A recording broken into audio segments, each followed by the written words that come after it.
Hello, this is Will your Werewolf, and this is episode 75. It is the last in my third series. Yay! And it's the final part of Jimmy the Wererat. I'm going to have a little bit of a break after this. I've done 3 series now, and I need a little bit of time to get my head back together. So, if you want to give me some money, there's a link in the description and you can send me a coffee via that, which would be very nice. Other than that, I hope you enjoy this. Please go back and listen to at least the other episodes of the Wererat series, otherwise this isn't going to make that much sense. But I hope you enjoy it. Thanks. Bye. Well, getting out of a major incident in the centre of London was a bit of an arse. I mean, there were helicopters and SWAT teams and all sorts of special people doing special things. It was one of the biggest terrorist incidents that no one's ever heard of. Again, it was touted as a training exercise for some special anti-whatever group that supposedly defends these lands from special terrorists in various special ways. I did the only thing worthy of a werewolf being hunted by the authorities in London. I ran away. I know, a little cowardly, but hey, say that to my face and we'll see what happens to your face by the end of your statement. It was amazing how no one was hurt during the incident in Canary Wharf Gardens. Pretty impressive, as I killed at least 30 or so people myself, and not in a very clean manner. People say the government are not good at hiding shit. They're right, they're not. But those that run the government are fucking amazing at making very complex situations seem like they never happened. Mainly, they throw money at it. Anyways, I went through the usual shit of having to find someone stylish enough to rob of their clothes so that I was no longer naked. I'd rinsed myself off and ran a long way from the venue of the killings before I decided it was time to become a member of the public once again. I'd waylaid a somewhat dapper gentleman as he was walking his dog early the following day and managed to use his Volvo to get back to the hotel once more. This was beginning to become really fucking annoying. I came here on holiday and what seemed like an exhilarating adventure had become a fucking pain in the arse. I spent the day in the sauna and got a very nice massage from a pretty young lady called Sonia. She had a very nice technique and I now felt very relaxed and very ready to chill the fuck out and have a very long break. After a lovely dinner and a couple of drinks at the bar, Fen and I decided we'd go upstairs and watch a couple of films and try and stay out of trouble. We always watch Matilda as a comfort film, as Danny DeVito is the greatest comedic actor of all time, and we both know that we would be laughing our socks off and having fun as soon as Trunchbull walked onto the screen, 'cause it's brilliant. We sat down and started to enjoy ourselves. I was sipping on a fine Macallan single malt with a titch of water, smooth, and we started enjoying ourselves intensely watching little Matilda bring her books back from the local library. What a sassy little intelligent lady she is. Then it fucking happened. Yeah, shit went and ruined it. At the end of the couch was a blue fucking rat posit. It was Edward's rat posit, and God, it was an evil looking thing. It sat there, and I think it was trying to smile, but it was definitely a leer. I mean, it was frightening. It sat looking at Fen and me. Fen was staring at it, while I was doing my best to ignore it. I was hoping it would just fuck off, but it wasn't getting the idea that it was not welcome. Eventually, I'd had enough and turned towards the thing and made it feel most welcome. Fuck off! Can you not see that we're busy here? I don't want to hear whatever it is that you want to say. I don't care. I'm here now to drink a nice malt and watch Matilda, I cordially said. Fen and I both laughed and spoke the words at the same time. Malt and Matilda, cool. I love those moments when we think the same thing. It brings us close together and we forget about the little ugly fucker that was sitting at the end of the couch for that little moment. At the end of the mirthful moment, we noticed a little reddy pink posit, Bert, at the other end of the couch. He was sitting there in what was, his usual embarrassed state of poise. At least this guy was cute. Look at it. Oh. But I was not in the mood, so I was a little harsh to Bert as well. You know what, Bert? You can fuck off too. We just want a little time to sit and watch our comfort movie together. So can you and him, I pointed at the blue one, do one. For the sake of seeming nice, I will be polite and even add a polite please. There was now a break in the atmosphere as Fen and I returned to watching the stupidly large TV on the wall. On the screen, Matilda was at this moment pictured as probably life-size. They didn't leave, and it became somewhat distracting having them at each end of the sofa staring at us, so I thought that I would be the better wolf and be nice. Look, guys, why not join us to watch the film? I'm sure you could do with a break from all this furtive planning and warfare business. Let's all sit down together and have a laugh at Matilda. I paused the film and waited in silence until I got an answer from them. Me boss would not like me doing that, said the blue rat. Fuck your boss. Ignore him for a bit. You can have some autonomous control of your own life. What's your name? Cedric, replied the rat. Well, Cedric, Fen here has his own life and he does what the fuck he wants, so your boss can go fuck himself and let you have an hour to watch a film. You might even enjoy it. Come on, Cedric. Take a seat and enjoy yourself for once. It might be fun. Can he hurt you or do anything to you? No, not really. He does get pretty loud and pissed off at me though, replied the wee rat. I turned away from him. Fuck him. Are you a rat or a mouse? I asked him. Cedric and Fen laughed at this. I'd not thought it was funny, but now I joined in the laughers, as did little Bert at the other end of the couch. I pointed at Bert. See, he appreciates that's funny too. Cedric seemed to take a little moment to get his thoughts in order and came and perched on a cushion next to Fen, who shifted up a bit to give him some space. I turned to Bert, who was looking hopeful and full of joy. I smiled and indicated the cushion next to me on the seat. Bert giggled and ran to the cushion and climbed to its crown, where he nestled down on his belly to watch the film. Have you two guys seen this before? I asked. Neither of them had, so I began the film again and dimmed the lights so we could settle down and appreciate the total cinematic moment. We were all laughing and pointing out our favourite bits. Our favourite bit was when Danny DeVito tried to take off his hat and it was glued to his head in the restaurant. It was definitely a favourite of ours. This was great fun, and as the final credits rolled, we were having a great time. Me and three animal posits watching a children's film. I mean, from the outside it must have looked like the premise of a Disney film in itself. The four of us sat there laughing and joking. So, my fine young posits, I asked the two rats, like Treebeard talking to the hobbits. What the fuck is going on? The question, not Treebeardish in its erudition.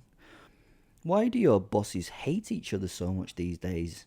It does not make any sense to me. I thought brotherly love was important in this sad and shitty world. Bert looked up at me from his cushion and shrugged. I don't know, Will. I turned to Cedric, who was partially snoozing. He opened one eye and fixed it on me. I'm not allowed to say. He would be really angry if I told yous. I went and poured another drink as I left a silence in which someone could put an answer, but no one did. So I returned to my seat and leaned forward, my elbows on my knees, trying to look interested in what was happening.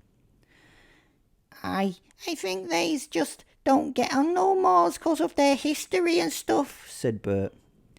Jimmy was hurt after Edward told his mum that he was a queer. You know, a gay. A turd burger and that. I nodded.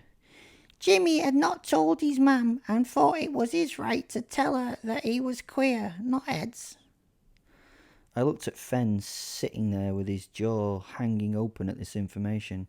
I looked at Cedric, who was busy twiddling his tiny ratty thumbs. He did not say anything, but just nodded at me. So, wait a minute, these ratty types have been around for a few hundred years and have fallen out because Jimmy fell out of the closet? Both little rats nodded. Is Edward homophobic? I asked Cedric. The little rat shook his head. No, Will. He's very accepting of it all. He knew from being a bairn that his brother smelt a little of lavender.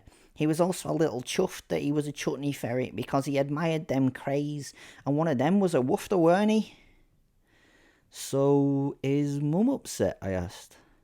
No, she knew before Jimmy knew himself that he was that way inclined, said Bert. So, what is the fucking problem then? Do they not just need to sort it out between themselves or something and stop all this fighting shit? I mean, there's no reason for it at all.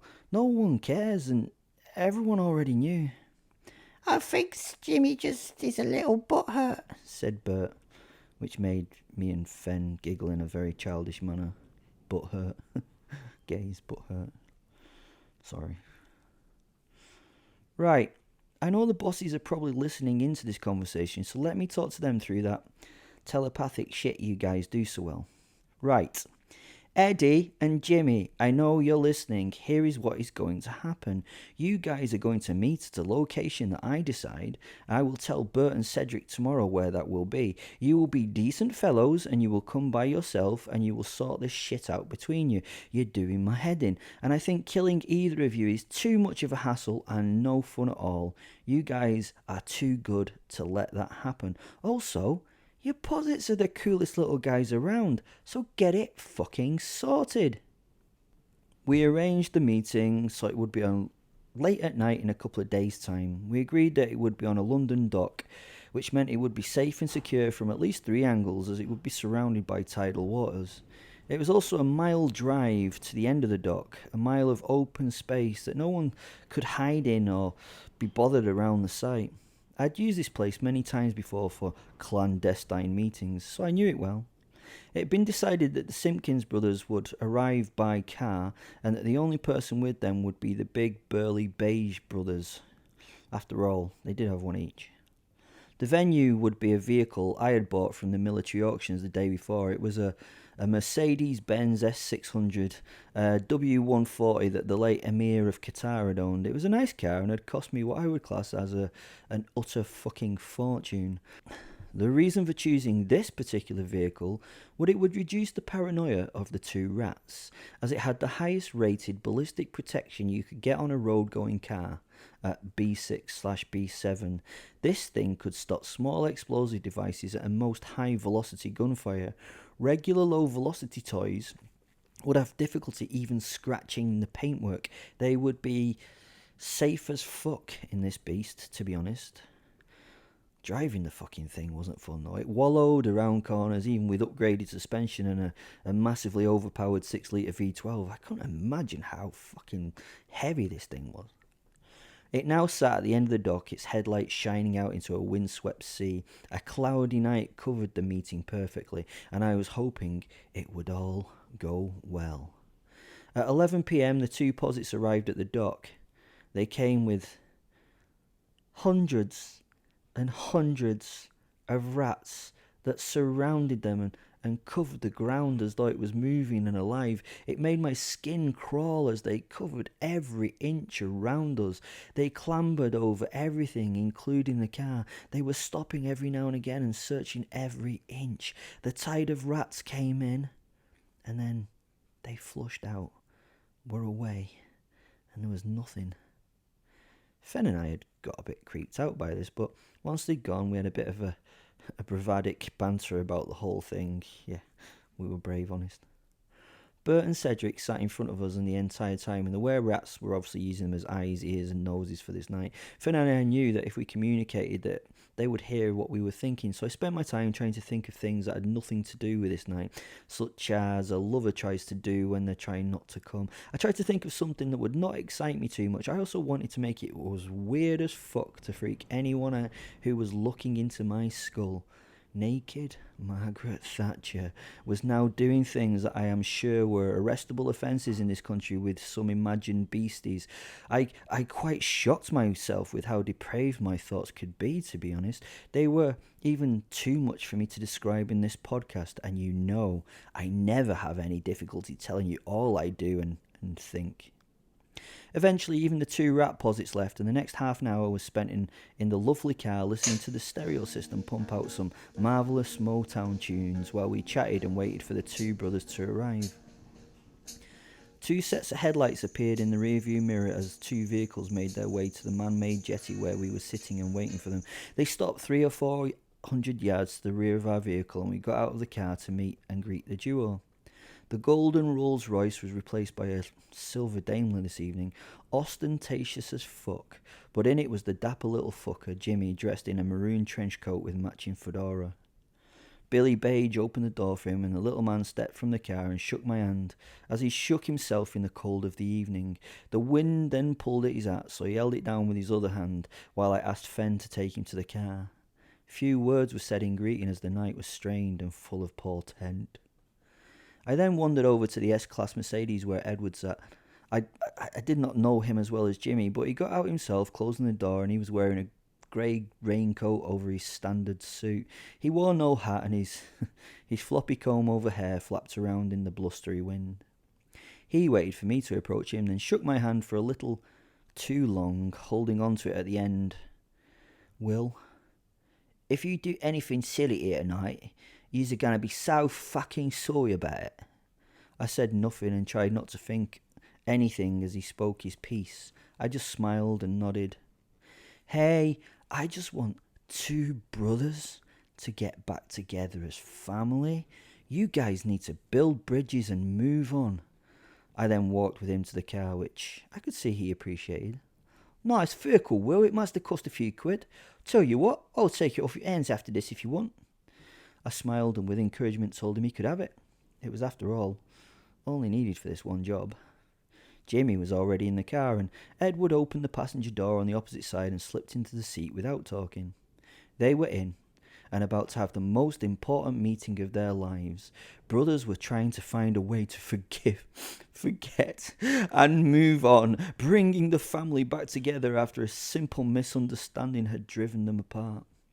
I now stood behind the car, leaning my back against the boot, for you Americans, trunk of the car, and sighed about what a beautiful thing I was doing. People think I'm just all about evil and shit, but here I was, bringing them back together forever. In the distance I could see the beiges standing outside their respective vehicles, each having a quick fag, as they say at this end of the country. Red dots of light showed the fiery ends of their cigarettes. I smiled and raised a placatory greeting to them both as I leaned just a little harder on the back of the Mercedes. The car moved under the pressure of my lean, just a little, but it moved. I looked at Fen, who was looking at the beiges, and got his attention with a "Oi!" He smiled at me, and we became the werewolf. He tore into my body, and I grew into the well-muscled 8-foot-tall black beast of legend. My ripped clothing sailed off my body into the wind as I began to push the vehicle towards the edge of the dock. I was now leaning heavily into it to get it moving. Panic ensued inside the car at this movement, but I had locked the car from the outside and had spent a little while making sure the doors could not be unlocked from the inside. I had my back to the happenings inside the car, so as the car started to move faster, I turned and started to push it forwards. From this angle, I got to look at what was happening inside the car. I could see panicked movement in the car, but it was just shadows. Then a creature hit the back window with such force that the ballistic glass cracked. It was a horrendous looking thing, a screaming giant rat creature with black eyes and broken teeth. Claws scrabbled at the glass as it screeched and squealed, trying to get at me. I gave him a fang-filled smile and kept my forward push, getting faster and faster. I didn't think that much could get out of the car. It was a fucking tank after all, and I could hear the material ripping and the metal squeal as things were thrown around in the car as the two monsters tried to tear their way out of it. It sounded fucking great. They were telepathic beasts, so I could savour their panicked thoughts running through their heads as they struggled. They initially thought they would tear this vehicle open and get to me. Their ideas were of revenge and what they could do to me in response to this awful treatment. I could see the efforts that they were going to go to, and it warmed my ickle heart. Their thoughts soon changed, though, as they couldn't dig their way from the car, and they began to be filled with fear. My favourite thing in the world was to sample the fear of those that never usually felt fear. It was so thrilling. No, it was much more than thrilling, but I can't really describe how good it is to me. Take the best orgasm you've ever had, times that sensation by 1,000, and then make it last 2 minutes. The joy was logarithmic in its intensity. Eventually, the two shadows in the car literally exploded into thousands of small bodies that rattled around inside the vehicle. I could see little grey furry bodies trying to find any exit that they could, but it was too late. The car's front wheels left the dock and the nose of it fell towards the cold, grey waters of the dock below. I had spent several hours that morning drilling hundreds of tiny holes in the car's floor. I'd done my research and knew that a rat could not get through a 4mm gap, so I had worked through many diamond drill bits to bite through the armoured floor and made the car have the same buoyancy potentially as a heavily armoured sieve. It sank so quickly, in fact, with all the extra weight, that I was kind of upset that it had gone so fast. There was no lengthening of any drama, no tension built. However, I was impressed by how deep the car got before the rear lights went out. It's amazing what you notice, isn't it? Eventually the bubbling stopped and all was silent on the water's surface. In my head I could still feel the panic going on under the water. Panic, panic, panic. Then acceptance of that first breath of water and relaxation as they realised there was no more they could do. Then mental silence. They were gone. I sighed and breathed in the salty air as I turned towards the beiges. A sea of rats ran towards me, millions of little bodies running over each other to get to us. I knew this was my end. They were going to cover me. Fuck. I'd never thought about that. Those fucking cunts in that car-shaped coffin could call these little murrids. Would the rodents stop if I jumped into the sea? I prepared to meet the wave of fur. I could not evade them. They were everywhere. I couldn't run as they covered every possible surface. My panic raised in my head. Then they simply stopped and became creatures without a purpose once more, and I watched in relief as they slowly filtered away into the places rats must filter away to. Fuck, fuck, fuck, I said in my head as the adrenaline dump left my system and the dopamine high gave me the belt I deserved. The Beige brothers hadn't moved. They'd simply continued standing at the doors of their cars, smoking their respective fags, watching what was happening. They both seemed to finish their cigarettes, then stubbed them out on the floor with exactly the same movements and timing. Then they climbed into the protesting cars, gunned the engines into life, and sat there with the headlights blazing. Oh, shit. I thought, they must be trying to take me out with the cars now. They're going to try and run me over. But no, they just sat there.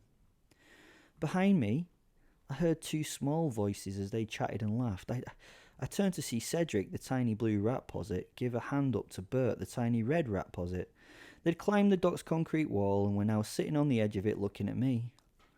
I could see that no one else but them was looking through those eyes at me. It was done.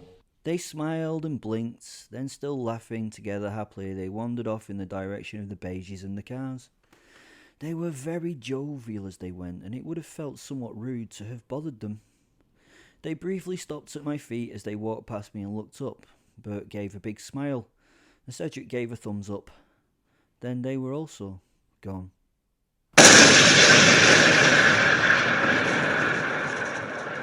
I woke up 20 yards away from the edge of the dock. My ears rang and my head was booming. I was soaked to the skin. Water was running off the dock's concrete surface in mini tsunamis. I looked at the cars still there now, only a few feet away from me where I lay at this point. Billy Beige wound down his window and passed me an old Nokia phone as I lay on the floor feeling all discombobulated and shit. The C4 was just an afterthought from Brian and myself, just to make sure those fuckers were proper dead. Thanks, mate, for all that. We're now going to fuck off and leave you to deal with all this big explosion and deaths and shit. Good luck. Then they were gone. Then the blue lights and the helicopters arrived yet again. Fuck! That's the end of episode 75. That's the end of Series 3. I will be coming back in a few weeks with Series 4. I'm going to enjoy a little break, and I love you very much. If you like what I do, please share the Werewolf podcasts. If you don't like what I do, don't share the Werewolf podcasts. If you want to buy me a coffee, a link in the description below, and thanks for listening. You're all amazing people, and I love you deeply.